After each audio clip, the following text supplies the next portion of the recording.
بسم اللہ الرحمن الرحیم۔ یہ تقریر مرنے کے بعد جس چیز سے سامنا ہوگا سب سے پہلے آخرت، قبر، اس کے تعلق سے ہے۔ آپ لوگ اس تقریر کو پوری سنیں اور عمل کرنے کی نیت سے سنیں۔ اصلی گھر میرے بھائی وہی ہے، مدتوں رہنا ہے اس میں۔ ڈرتا ہوں موت سے مگر مرنا ضرور ہے، لرزتا ہوں کفن سے مگر پہننا ضرور ہے۔ ہو جاتا ہوں غمگین جنازے کو دیکھ کر مگر ایک دن میرا بھی جنازہ اٹھنا ضرور ہے۔ ہوتی ہے بڑی کب کبھی قبروں کو دیکھ کر پر مدتوں قبر میں رہنا ضرور ہے۔ میرے بھائی، قبر آخرت کی منزلوں میں سب سے پہلی منزل ہے۔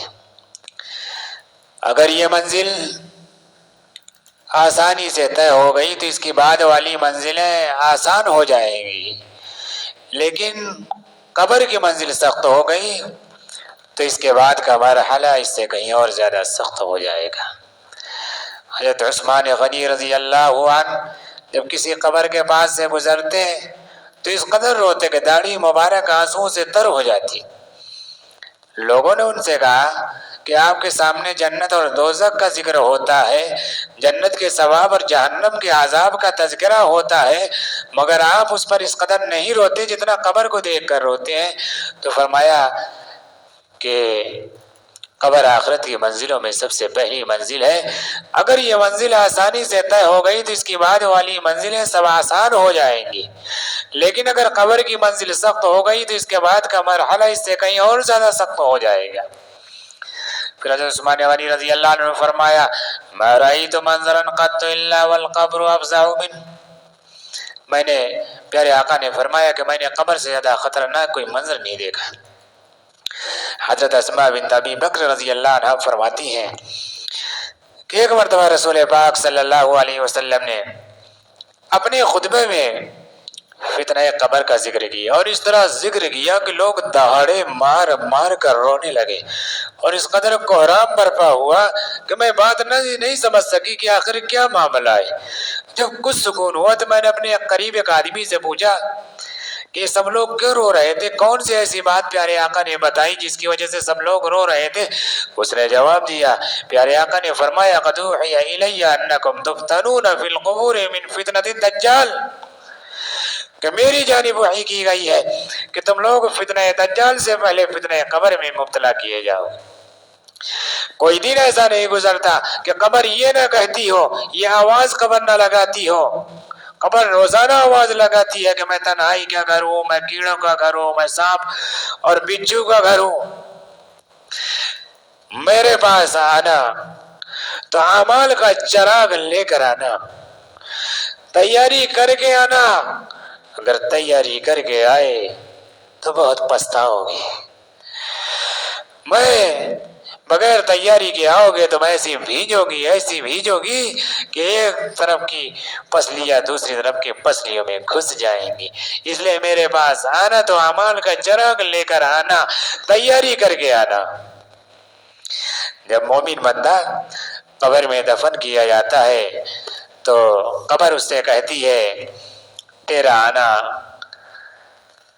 مبارک ہو، میری پشت پر جتنے لوگ چلتے تھے ان میں سے تو میرے نزدیک سب سے زیادہ محبوب تھا، آج جب تو میرے حوالے کیا گیا ہے تو دیکھنا میں تیرے ساتھ کتنا اچھا سلوک کرتی ہوں۔ اس کے بعد قبر حد نگاہ تک کشادہ ہو جاتی ہے اور جنت کا دروازہ کھول دیا جاتا ہے، لیکن جب فاسق، فاجر، کافر بندہ قبر میں دفن کیا جاتا ہے تو قبر اس سے کہتی ہے تیرا آنا نامبارک ہو، میری پشت پر جتنے لوگ چلتے تھے ان میں سے تو میرے نزدیک سب سے زیادہ مقبوض تھا، سب سے زیادہ نفرت، سب سے زیادہ دشمنی تجھی سے تھی، آج جب تو میرے حوالے کیا گیا ہے تو دیکھنا میں تجھ کو کس طرح سزا دیتی ہوں۔ اس کے بعد قبر اس مردہ کو اس طرح بھیجتی ہے، یعنی اس طرح دباتی ہے کہ دائیں طرف کی پسلیاں بائیں طرف کی پسلیوں میں اور بائیں طرف کی پسلیاں دائیں طرف کی پسلیوں میں گھس جاتی ہے، جس طریقے سے ایک ہاتھ کی انگلیاں دوسرے ہاتھ کی انگلیوں میں گھس جاتی ہے۔ پھر اس پر 70 اژدہے اور دوسری روایت کے مطابق 99 اژدہے اس پر عذاب دینے کے لیے مسلط کر دیے جاتے ہیں، جو وہ اژدہے اسے نوچتے رہتے ہیں، ڈستے رہتے ہیں اور قیامت تک ڈستے رہیں گے۔ ان میں سے اگر ایک بھی اژدہا زمین پر فنکار مار دے تو قیامت تک اس زمین پر کچھ ہوگے نہ، گھاس تک اگنا بند ہو جائے، اتنا اس کا اثر ہوگا۔ ایسے زہریلے اژدہے ان کو ڈستے رہیں گے اور قیامت تک ڈستے رہیں گے۔ اللہ کرے کہ ہمیں اس کا یقین نصیب ہو جائے۔ آج ہمیں یقین نہیں ہے۔ ایک سانپ اگر گھر میں نکل آئے ایک بیتا کا اور مارے نہ ملے، مارے نہیں ملا، گھس گیا کہیں، تو اب رات بھر اس کو نیند نہیں آئے گی، کھٹکا اس کو سوار رہے گی، کیونکہ اس کا یقین ہے کہ کہیں اس پر حملہ نہ کر دے۔ اب کسی ضروریات کے لیے، استنجا کے لیے یا پیشاب پاخانہ کے لیے اب وہ چارپائی سے نیچے اترے گا تو بغیر ٹارچ لگائے، بغیر روشنی کے قدم نہیں رکھے گا، تو اس کا یقین ہے، اس کا ڈر گھسا ہوا ہے اس کے، اور اس کا کرتا ٹنگا ہوا ہے کھوٹی پر اور ایسے ہل رہا ہے، تب وہ کپڑے سے اٹھا کر دیکھے گا کہ یہی تو نہیں گھسا، کیونکہ اس کا یقین ہے۔ اللہ کرے کہ ہمیں بھی مرنے کے بعد قبر کے اندر جو 99 اژدہے ان کا یقین نصیب ہو جائے۔ اللہ ہم سب کی ان اژدہوں سے حفاظت فرمائے اور ان اژدہوں سے بچنے والے اعمال ہم سب کو کرنے کی توفیق عطا فرمائے۔ اسی لیے پیارے آقا نے فرمایا انما القبر روضۃ من ریاض الجنہ او حفرۃ من حفر النار، کہ قبر جنت کے باغوں میں سے ایک باغ ہے یا دوزخ کے گڑھوں میں سے ایک گڑھا ہے۔ قبر بذات خود نہ تو جنت کا باغ ہے نہ دوزخ کا گڑھا، انسان کا عمل ہی اپنی قبر کو جنت کا باغ اور دوزخ کا گڑھا بناتا ہے۔ اب یہ انسانوں پر منحصر ہے کہ وہ اپنی قبر کو جنت کا باغ بناتا ہے یا دوزخ کا گڑھا۔ رسول اللہ صلی اللہ علیہ وسلم ارشاد فرماتے ہیں کہ جب مردہ قبر میں رکھ دیا جاتا ہے تو اس کے پاس منکر نکیر دو فرشتے آتے ہیں جن کا رنگ کالا اور آنکھیں نیلی ہوتی ہیں۔ ان میں سے ایک کو منکر دوسرے کو نکیر کہتے ہیں۔ وہ مردہ سے 3 سوال کرتے ہیں، اگر ان 3 سوالوں کا جواب دے دیا تو پاس ہو گیا۔ اللہ ہم سب کو ان سوالوں کے جواب دینے کی تیاری کرنے کی توفیق عطا فرمائے اور ہم سب کے ان سوالوں کے جواب میں آسانی پیدا فرمائے۔ فرشتہ پوچھے گا من ربک، تمہارا رب کون ہے؟ اگر دنیا کے اندر رب چاہی زندگی گزاری ہوگی تو زبان سے کہے گا ربی اللہ، میرا رب اللہ ہے۔ پھر دوسرا سوال اس سے ہوگا من نبیوں کا، تمہارے نبی کون ہے؟ دوسرا سوال اس سے ہوگا ما دینو کا، تمہارا دین کیا ہے؟ اگر دین کے مطابق زندگی گزاری ہوگی، اللہ کے احکام کے مطابق اپنی زندگی گزاری ہوگی تو فوراً کہے گا ما دین الاسلام، میرا دین اسلام ہے۔ پھر اس سے سوال ہوگا من نبیوں کا، تمہارے نبی کون ہے؟ اگر نبی کے طریقے پر زندگی گزاری ہوگی، نبی کی ایک ایک سنت کے مطابق اپنی زندگی کو سجایا ہوگا تو کہے گا میرے نبی حضرت محمد صلی اللہ علیہ وسلم ہے۔ پھر فرشتہ کہے گا کہ تم نے کیسے پہچانا کہ میرے نبی کا؟ تو کہے گا کہ میں نے ان پر ایمان لایا، ان کے مطابق اپنی زندگی گزاری، ان کے مطابق اپنی زندگی گزاری، ان کے طریقے کے مطابق اپنی زندگی کو سجایا۔ پھر ایک فرشتہ اعلان کرے گا کہ اس بندے نے صحیح صحیح جواب دیا، لہٰذا اس کے لیے جنت کا بستر بچھا دو، جنت کا لباس پہنا دو، جنت کا دروازہ کھول دو۔ چنانچہ اس کے لیے جنت کا بستر بچھا دیا جاتا ہے، جنت کا لباس پہنا دیا جاتا ہے، جنت کا دروازہ کھول دیا جاتا ہے، جس سے وہاں کی خوشگوار مہک ہوا آنے لگتی۔ فرشتے کہتے ہیں اب سو جاؤ، نم کو نومت العروس، جیسے دلہن سوتی ہے اسی طرح تم بھی قیامت تک کے لیے آرام سے سو جاؤ۔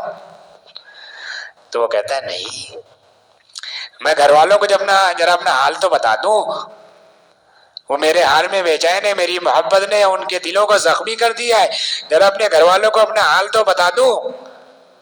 تو فرشتے کہتے ہیں نہیں، آنے کے بعد جانے کا قانون نہیں ہے، بس تم سو جاؤ۔ دلہن جب پہلی مرتبہ سسرال آتی ہے تو اس کو شوہر کے علاوہ کوئی نہیں جگاتا، اس طرح کہا تم بھی قیامت تک کے لیے آرام سے سو جاؤ، اس کو بھی اللہ کے سوا کوئی نہیں جگائے گا۔ بندے مومن کو منکر نکیر کے سوالات کے جوابات میں جو کامیابی حاصل ہوتی ہے اور جس کی وجہ سے اس کے ساتھ انعام و کرام کا معاملہ ہوتا ہے، اس کے متعلق سورہ ابراہیم میں یثبت اللہ الذین آمنوا بالقول الثابت فی الحیات الدنیا فی الاخرہ، ایمان والوں کو اللہ تعالیٰ اس پکی بات کلمہ طیبہ سے دنیا اور آخرت میں مضبوط رکھتا ہے۔ لیکن فاسق، فاجر، بدکار شخص ہر سوال کے جواب میں یہی کہتا ہے ہاں لا ادری، ہائے افسوس میں نہیں جانتا۔ لہذا حکم ہوتا ہے اس کے لیے جہنم کا بستر بچھا دو، جہنم کا لباس پہنا دو، جہنم کا دروازہ کھول دو۔ چنانچہ اس کے لیے جہنم کا بستر بچھا دیا جاتا ہے، جہنم کا لباس پہنا دیا جاتا ہے، جہنم کا دروازہ کھول دیا جاتا ہے، جس سے وہاں کی گرم گرم ہوا آنے لگتی ہے اور اس کی قبر اس قدر بند کر دی جاتی ہے کہ پسلیاں ایک دوسرے میں گھسنے لگتی ہیں۔ پھر ایک اندھا اور بہرا فرشتہ اس پر عذاب دینے کے لیے مسلط کر دیا جاتا ہے۔ فرشتے کے اندر، کتابوں کے اندر جو فرشتہ عذاب دینے والا ہے اندھا اور بہرا ہے۔ بہرے کا ہے، ارے فرشتہ تو فرشتہ، لیکن اندھا اور بہرا کے قید کیوں لگائی؟ ایک انسان اندھا ہوتا ہے لیکن بہرا نہیں ہوتا تو تکلیف کو دیکھ کر ترس کھا جاتا ہے۔ ایک انسان بہرا ہوتا ہے لیکن آنکھوں سے دکھائی دیتا ہے، تکلیف کو دیکھ کر ترس کھا جاتا ہے، تو یہ جو ترس والی جو چیزیں ہے اللہ نے اس سے چھین لیا ہے۔ وہ اندھا ہے، بہرا ہے، کتنا بھی گہار لگاؤ گے، کتنا بھی چیخو گے، جب وہ اندھا بہرا ہے تو اس کو کچھ سمجھ ہی میں نہیں آئے گا۔ اللہ ہم سب کی ان عذاب سے حفاظت فرمائے، قبر کے عذاب سے بچنے والے اعمال ہم سب کو کرنے کی توفیق عطا فرمائے۔ میرے بھائی بہت کٹھن گھڑی ہے، خدا کرے کہ ہمیں اس کا یقین نصیب ہو جائے۔ ایک اندھا اور بہرا فرشتہ اس میں عذاب دینے کے لیے مسلط کر دیا جاتا ہے، جو ایک لوہے کے گروس سے اس کی پٹائی کرتا ہے، مردہ درد تکلیف کے بارے چیختا ہے، اس کی چیخنے کی آواز جنات اور انسان کے علاوہ ساری مخلوق سنتی ہے۔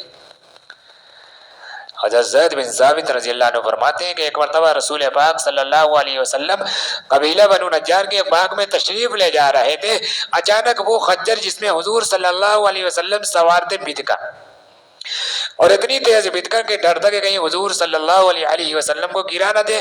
اس جگہ 5-6 قبریں تھی۔ حضور صلی اللہ علیہ وسلم نے فرمایا کہ ان قبر والوں کو کون پہچانتا ہے؟ ایک شخص نے عرض کیا میں پہچانتا ہوں۔ آپ نے پوچھا یہ کس حال میں مرے ہیں؟ اس نے جواب دیا فی شرک میں۔ حضور صلی اللہ علیہ وسلم نے فرمایا کہ ان لوگوں کو قبر میں عذاب ہو رہا ہے، اگر مجھے یہ ڈر نہ ہوتا کہ تم لوگ اپنے مردوں کو قبر میں دفنانا چھوڑ دو گے تو میں اللہ تعالیٰ سے دعا کرتا کہ تمہیں بھی عذاب قبر کا کچھ حصہ سنا دے جو میں سن رہا ہوں۔ قبر کی منزل بڑی کٹھن ہے، ہم کو قبر کی منزل کے لیے تیار رہنا چاہیے۔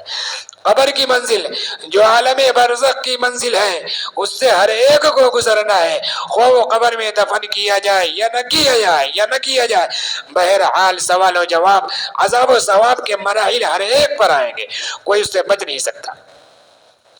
ہم اپنے مردوں کو اپنے ہاتھ سے دفن کرتے ہیں، ہم اپنے عزیزوں کو اپنے ہاتھ سے دفن کرتے ہیں، ہم اپنے رشتہ داروں کو اپنے ہاتھ سے غسل دے کر، کفن پہنا کر، نماز جنازہ پڑھ کر ان کے آخری آرام گاہ تک لے جاتے ہیں اور منو مٹی کے نیچے داب دیتے ہیں، منو مٹی کے نیچے دفن کر دیتے ہیں، پھر پلٹ کر پوچھتے بھی نہیں تمہارا کیا حال ہے، تم پر کیا گزری۔ رسول پاک صلی اللہ علیہ وسلم ارشاد فرماتے ہیں یتبع المیت ثلاثة فیرجع اثنانان ویبقى مع واحد، یتبع أهله وماله عمله فيرجع أهله وماله ويبقى عمله. پیارے آقا نے فرمایا کہ میت کے پیچھے تین چیزیں جاتی ہیں، اس کے پیچھے اس کے رشتہ دار، اس کا مال اور عمل جاتا ہے. رشتہ دار اور مال واپس آ جاتے ہیں اور عمل اس کے ساتھ رہ جاتا ہے. اس کے ساتھ مال کے بارے میں جو کہا تو پہلے زمانے میں غلام ساتھ میں جایا کرتے تھے، تو مال سے مراد غلام. میرے دوستو سوچنے کا مقام ہے کہ وہ عمل جو قبر کی کٹھن گھڑی میں کام آنے والا ہے وہ ہمارے پاس کتنا ہے. وہ آل و اولاد، وہ مال و متاع، وہ زمین و جائیداد جو مشکل وقت میں ہمارا ساتھ چھوڑ دیں گے، ہم ان کو حاصل کرنے کے لیے کتنے فکر مند ہیں. جمع کرنے کی کیا چیز ہے، ہم جمع کیا کر رہے ہیں. حاصل کرنے کی کیا چیز ہے، ہم حاصل کیا کر رہے ہیں. ذرا ہم غور کریں. اللہ پاک ہم سب کو موت کی تیاری کرنے کی توفیق عطا فرمائے اور قبر کے عذاب سے ہم سب کی